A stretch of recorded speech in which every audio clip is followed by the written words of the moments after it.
دوستو، چینی دارالحکومت بیجنگ سے پاکستان چائنا تعلقات کے حوالے سے سگنلز کچھ زیادہ مثبت نہیں آ رہے ہیں۔ اس کی کئی وجوہات ہیں اور شاید سب سے بڑی وجہ اس میں توانائی کے شعبے میں ہونے والے وہ معاہدے ہیں جو 2016 میں کیے گئے تھے اور جن میں پیداواری یونٹس کے لیے ٹیرف یعنی نرخ تقریباً 8 سینٹ مقرر کیا گیا تھا۔ اس پہ حکومت پاکستان کا جب سے نئی حکومت آئی ہے اس کے کچھ اعتراضات ہیں۔ اب ان اعتراضات ہی کی وجہ سے لگتا ہے کہ معاملات کچھ سست روی کا شکار ہوئے ہیں۔ ایک طرف تو کورونا آ گیا تھا مارچ 2020 میں، جس کے باعث سینکڑوں چینی کارکن چین واپس چلے گئے تھے کئی ماہ کے لیے۔ چھوٹی چھوٹی ٹولیوں میں انہوں نے واپس آنا شروع کیا، لیکن کئی منصوبوں پہ مکمل طور پہ کام شروع نہ ہو سکا۔ اس کے ساتھ بڑی وجہ تھی حکومت پاکستان کا یہ مطالبہ کہ پورٹ قاسم، ہب اور ساہیوال میں سی پیک کے تحت جو پاور پلانٹس قائم کیے گئے تھے اور جہاں سے اس وقت پیداوار جاری ہے، اس کے فی یونٹ نرخ کم کیے جائیں۔ دوسری ایک بڑی وجہ شاید یہ ہے نئے جیو پولیٹیکل یا سیاسی جغرافیائی تعلقات، یعنی خطے میں جو تبدیلیاں آ رہی ہیں، امریکہ میں نئے صدر آ گئے ہیں۔ اس سے پہلے ہی جو سگنلنگ ہو رہی تھی پاکستان کی طرف سے، پاکستان کی قیادت کی طرف سے، اس پہ شاید چینی قیادت کچھ مخمصے کا شکار ہو گئی کہ آخر پاکستان کس طرف جانا چاہتا ہے۔ اب اگر غور کریں پہلے ہم توانائی کے شعبوں سے متعلق، تو آپ کو یاد ہے کہ وزیر اعظم عمران خان نے بڑے شد و مت کے ساتھ کلائمیٹ یعنی ماحولیات پہ بہت لیکچرز دیے ہیں، بہت وہ کمیٹڈ ہے اس معاملے میں۔ انہوں نے یہ بھی کہا ہے کہ آئندہ کوئلے کی بنیاد پہ کوئی نیا پلانٹ نہیں بنے گا، لیکن ساتھ ہی انہوں نے یہ بھی کہا کہ پرانی کمپنیوں کے ساتھ جتنے بھی معاہدات ہوئے تھے اس میں ٹیرف یعنی نرخ فی یونٹ بہت زیادہ رکھا گیا تھا۔ اسی وجہ سے انہوں نے اپنے وزیروں کو یعنی عمر ایوب کو، ندیم بابر کو، سب کو اس کام پہ لگایا کہ پرانی کمپنیوں کے ساتھ اثر نو نیگوسیشن کریں۔ 2-4 مہینے پہلے ہی وہ بات چیت کامیاب ہوئی اس لحاظ سے کہ وہ پلانٹ جو کہ 15-20 سال سے اپنی قیمت بھی وصول کر چکے تھے، وہ 13 سینٹ فی یونٹ پہ پاکستان سے پیسے وصول کر رہے تھے۔ اب مذاکرات کے نتیجے میں وہ راضی ہو گئے، یعنی وہ پلانٹ جو کہ اپنی تمام تر قیمت سے زیادہ اربوں روپے کے منافع بھی وصول کر چکے ہیں، انہیں کہا گیا کہ آپ اپنا فی یونٹ اب ہمیں 10 سینٹ میں دیں۔ اس کو بنیاد بنا کے حکومت پاکستان نے مختلف ذرائع سے چینی حکام کو یہ کنوے کیا کہ آپ کے جو پاور پلانٹس ہیں ان کے بھی نرخ آپ کم کریں۔ اس میں حالانکہ چینی حکام نے بہت پہلے یہ واضح کیا تھا کہ انہوں نے اب تک جو نرخ دیے ہیں یعنی تقریباً 8 سینٹ فی یونٹ، وہ اس پورے خطے میں سب سے کم ہیں۔ اب ان کو کہا جا رہا ہے کہ نرخ اس سے بھی کم کریں، یعنی جو 15-20 سال پرانا اگر پلانٹ ہے اس کے لیے تو انہوں نے 10 سینٹ مقرر کر دیے، جبکہ نئے پلانٹس کے لیے جو کہ ابھی 2-3 سال پہلے پروڈکشن شروع کی ہے، انہیں یہ کہا جا رہا ہے کہ 5 یا 6 سینٹ فی یونٹ مقرر کریں۔ اس حوالے سے چینی بزنس حلقوں میں، چونکہ مختلف کارپوریشنز تھیں جنہوں نے یہ پلانٹس تیار کیے تھے، جس پہ کام کیا تھا، ان کا یہ کہنا ہے کہ وہ سوال یہ کرتے ہیں کہ کیا ہم نے معاہدات نواز شریف صاحب کے ساتھ کیے تھے یعنی سابق وزیر اعظم کے ساتھ، یا حکومت پاکستان، ریاست پاکستان کے ساتھ، اور اگر ان معاہدوں کو آنر نہیں کیا جا سکتا، ان کی پاسداری نہیں کی جا سکتی، تو کیا اس ملک میں کوئی سرمایہ کار آئے گا؟ اور خاص طور پہ یہ اس ملک کے سرمایہ کاروں کے ساتھ ہو رہا ہے جو کہ ہر مشکل گھڑی میں پاکستان کے ساتھ کھڑا رہا ہے۔ ان کو مجبور کیا جا رہا ہے کہ آپ اپنے نرخ کم کریں، ان کمپنیوں سے بھی کم کریں جو کہ 15-20 سال سے یہاں پہ آپریشنز میں مصروف ہیں۔ بلکہ یہ بھی ہوا کہ ہمارے صدر عارف علوی صاحب جب گزشتہ سال تقریباً اسی وقت چین پہنچے تو اس میں انہوں نے صدر شی جن پنگ کے ساتھ ملاقات میں بھی اپنا یہ مطالبہ دہرایا یا درخواست دہرائی کہ پاکستان کی اقتصادی حالت اچھی نہیں ہے اور یہ جو سابقہ معاہدے آپ نے کیے ہیں گزشتہ دور حکومت میں، وہ کوئی زیادہ فیوریبل نہیں ہے پاکستان کے لیے، ان پہ آپ نظر ثانی کریں۔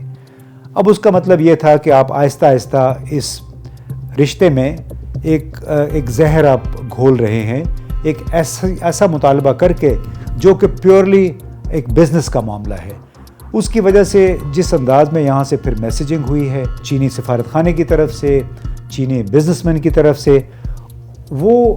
بالآخر اس کا نتیجہ کیا نکلا ہے کہ ایک طرف تعلقات میں سرد مہری پیدا ہوئی، دوسری طرف جو نیا سفیر آیا ہے وہ ایک ایسے علاقے سے بلایا گیا ہے جو کہ ایک دور افتادہ علاقہ ہے چین کا، چھوٹے سے شہر کا، وہ ایک ڈپٹی میئر ہوتے تھے،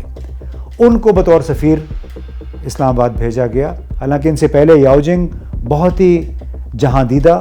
اور بہت ہی سمارٹ سفیر تھے، انہوں نے ہر جگہ گئے، پاکستان کے اندر، پاکستان کے باہر، اور پاکستان کے لیے انہوں نے کافی ایڈوکیسی کی۔ اب یہ جو سفیر آئے ہیں پبلکلی بڑی اچھی باتیں کر رہے ہیں، کمٹمنٹ کا اعادہ کر رہے ہیں پاکستان اور چین دوستی کا، لیکن اندر کی کہانی یہ ہے کہ بحیثیت مجموعی چینی وزارت خارجہ کوئی بہت زیادہ خوش نہیں ہے، اور موجودہ سفیر کی موجودگی کا مطلب ہے کہ چین نے اپنے تعلقات کو تھوڑا سا شاید ڈاؤن گریڈ کر دیا، ہو سکتا ہے میرا خیال ٹھیک نہ ہو، لیکن یہ ایک ڈاؤن گریڈ کرنے کی غمازی کرتا ہے کہ باقاعدہ ایک سفارتکار کو یہاں پہ نہیں بھیجا گیا، بلکہ ایک گوانگسی ایک چھوٹا سا شہر ہے، اس کے ڈپٹی میئر کو بھیجا گیا ہے۔ اب دوسری بڑی بات جو ہے، اس کا دوسرا بڑا اثر ہوا ہے، وہ یہ کہ شی جن پنگ یعنی صدر شی جن پنگ تاحال پاکستان کا دورہ نہیں کر پائے ہیں۔ آخری دفعہ 6 سال ہو گئے ہیں ان کے آخری دورے کو، گزشتہ سال دسمبر میں آنا تھا، نہیں آئے، اور آئندہ 6 مہینے کے دوران بھی کوئی آثار نہیں ہیں، اور اس کی بنیادی وجہ وہی نیگیٹو یا مایوس کن رپورٹنگ ہے جو یہاں سے ہوئی ہے کہ بنیادی ایک اختلاف پیدا ہوا ہے پاور ٹیرفز پہ، یعنی کہ بجلی کے جو ریٹس تھے وہ بار بار مطالبہ کیا جا رہا ہے کہ آپ اس پہ نظر ثانی کریں، لیکن اندر کی بات یہ ہے کہ گوادر کا پاور پلانٹ بھی اس لیے شروع نہیں ہو سکا کہ چینی حکومت نے انکار کر دیا تھا، بلکہ جو کمپنی تھی انہوں نے انکار کر دیا تھا کہ جب تک کسی ریٹ جو کہ نومبر 2019 میں طے ہوا تھا اجازت نہیں ہوگی، ہم اس پہ کام نہیں شروع کریں گے، جو کہ بہت بڑا دھچکا ہے گوادر کے لیے، وہاں کے عوام کے لیے، کیونکہ وہاں کا مطالبہ نمبر 1 بجلی کا ہے۔ بجلی صرف ایران سے آ رہی ہے کوئی 100 میگا واٹ کے قریب، اور وہ بھی شہر کے اندر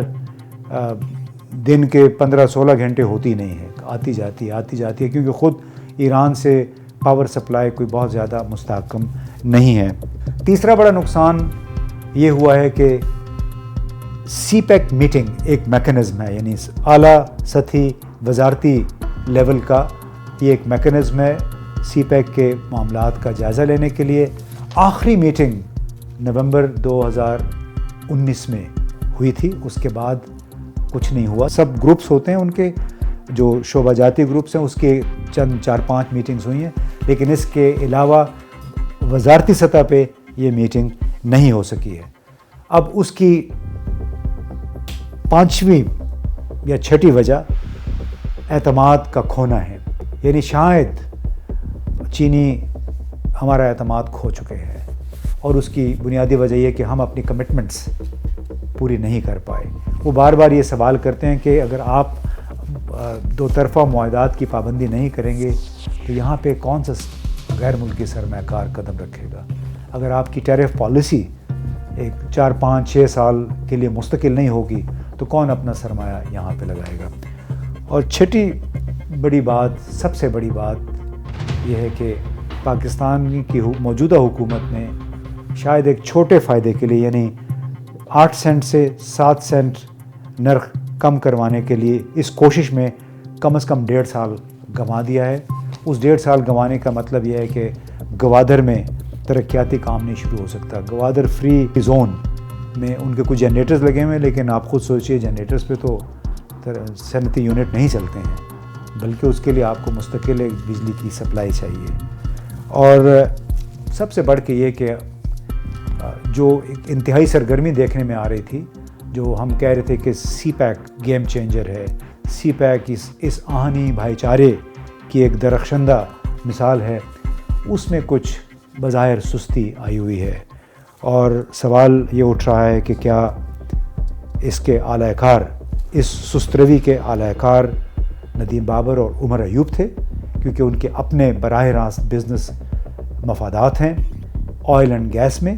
اور یہ بنیادی طور پہ ان کا قبلہ بھی شاید امریکہ ہے، جس کی وجہ سے انہوں نے ایسا طرز عمل اختیار کیا، ایک ایسا گورکھ دھندا وزیر اعظم کے گرد بنا جس میں وہ پھنس کے رہ گئے، اور جس کی وجہ سے میسیجنگ یہاں سے مثبت نہیں ہو سکی ہے۔ اس کے علاوہ ایک اور بڑا مسئلہ